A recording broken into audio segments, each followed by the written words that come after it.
तो देखिए यहाँ पर बहुत सारे मजबूत मजबूत हाथ और मजबूत मजबूत लड़ाका भी हैं। तो एक बात बताइए मुझे सरपंच साहब, बहुत स्वागत करूंगी, शाम का वक्त हो रहा है, मुझे एक चीज बताइए कि आज जो हुंकार रैली कह लीजिए, जाट सभा कह लीजिए, जन सैलाब कह लीजिए, जब जो नाम दे आज तो वो कम है, इसका असर 2028 में हमें देखने को मिलेगा? पक्का मिलेगा मैडम। हमने एमपी के इलेक्शन में भी हमने एक कसम खाई थी, गंगा जल की कसम खाई कि जब तक हमको आरक्षण नहीं मिलेगा जब तक हम बीजेपी को वोट नहीं देंगे। गंगा जल की कसम हमने चलाई और भरतपुर पूर्वी राजस्थान से लेकर पश्चिमी राजस्थान तक हमारा ये मैसेज गया, जिससे भारतीय जनता पार्टी की पिछले इलेक्शन में 25 की 25 सीट थी, उनमें से कितनी सीट हारी हैं आपको ये पता है। तो वही कसम हमारी आज भी है, मतलब हमें आरक्षण नहीं मिलेगा जब तक हम भारतीय जनता पार्टी को वोट नहीं देंगे कभी भी।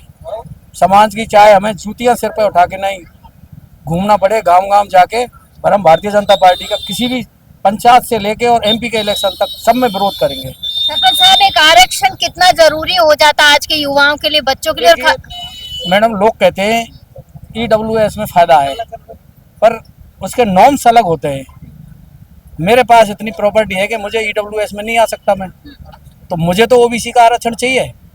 मेरी बेटी, क्या बताऊं उस दर्द को, मैं ही बता सकता हूं। मेरी बेटी यूपीएससी में 1 नंबर से रह गई, 88 कट ऑफ गई थी, 87 कट ऑफ गई, मतलब 88 कट ऑफ गई थी, 87 नंबर आए थे। अब मुझे पता है मेरी बेटी आज कलेक्टर होती किसी डिस्ट्रिक्ट की, तो मुझे पता है कि ओबीसी का आरक्षण सेंटर में हमारे लिए बहुत जरूरी है बच्चों के लिए।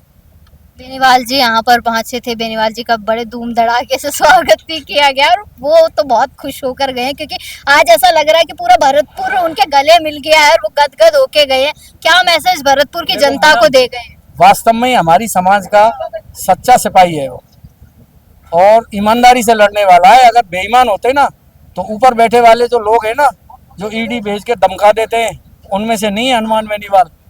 अगर ऐसी स्थिति होती ना तो आज हमारे साथ वो नहीं आ पाते। तो हमारे तो 2 ही नेता हैं जाटों के, क्या कहें, बड़ा दुख की बात है। भरतपुर में 2 जाट एमएलए होते हुए भारतीय जनता पार्टी में एक भी मतलब राज्य मंत्री भी नहीं है। तीनों जिलों में मतलब कितने शर्म की बात है। हमेशा जबकि मैं हमारे भरतपुर में हमेशा एक कैबिनेट मंत्री रहता था। और आज की स्थिति ये है भारतीय जनता पार्टी की, जिन महाशय की पिछले इलेक्शन में जमानत जब्त हुई थी कामा से, उनको गृह राज्य मंत्री बनाया हुआ है आज की तारीख में राजस्थान सरकार ने। कितनी बड़ी विडंबना है हमारी समाज के साथ, हमको खत्म करने में लगे हुए हैं भारतीय जनता पार्टी के लोग। 28 में मतलब कुछ नया जलजला देखने को मिला। बहुत शानदार जलजला रहा, बहुत खुश है और युवा जाग रहा है। 2028 में इनको एहसास भी हो जाएगा। शुरुआत है। हाँ, यहाँ से आज से शुरुआत हुई है और पूरे राजस्थान में गूंजेगी। आज मुझे लगता है कल के तो फ्रंट पन्नों पे ये हुंकार रैली ही छपने वाली अब है। मैम एक चीज देखिए, पूरी सरकार अपना पूरा प्रशासन उतार दिया इस रैली को फेल करने में।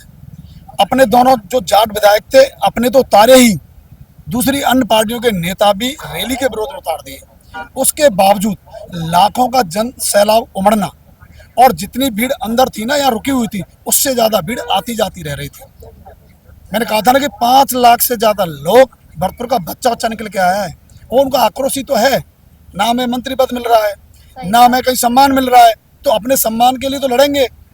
और अब जिनसे आस थी, जिनकी तरफ किधर देखता है आदमी, जहाँ से एक उम्मीद जगती है अपनों की तरफ ही एक बार मुंह करता है। हमारी उम्मीदें वहीं गई और उन्होंने हमारी उम्मीद को परखा।